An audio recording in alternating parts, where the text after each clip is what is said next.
Саламатсыздарбы, урматтуу ата-энелер, мугалимдер жана окуучулар. Баарыңыздарды бүгүнкү акыркы коңгуроо майрамыңыздар менен куттуктайбыз. Ар бир үй бүлөгө чың ден соолук, узун өмүр каалайм. Биздин окуучулар мыкты кесип ээлери болсун. Биздин окуучулар Кыргызстандын келечеги болсун. Бүгүнкү күндү ойлосоң эгинек, эртеңки күндү ойлосоң бактык, келечекти ойлосоң бала окут демекчи. Ар дайым биздин окуучулар келечектин мыкты кесип ээлери болсун. Биз окуучуларыбыз менен сыймыктаналы.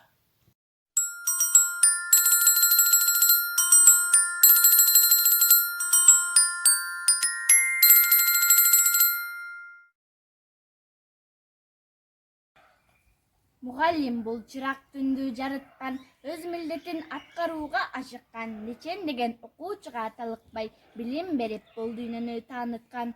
Кыргыз Республикасынын билим берүү жана илим министри Исаков Канибек Абдубаситович сизди акыркы коңгуроо майрамы менен куттуктайм.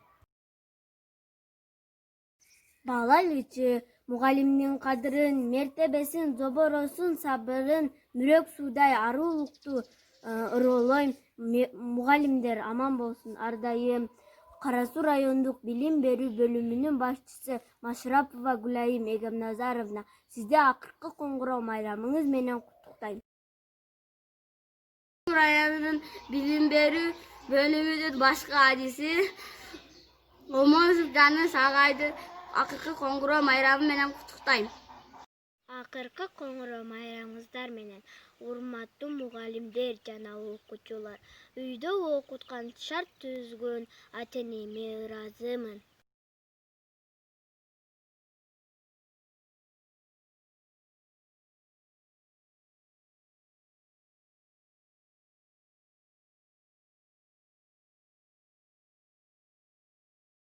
Мы вам хотим сказать спасибо и поздравления подарить за то, что вы нас научили и уроки школьные любить. Сайради Бабай, Наджарки Маматна, спасибо, что вы нас учите. И низкий поклон, здоровья и счастья, и жизни.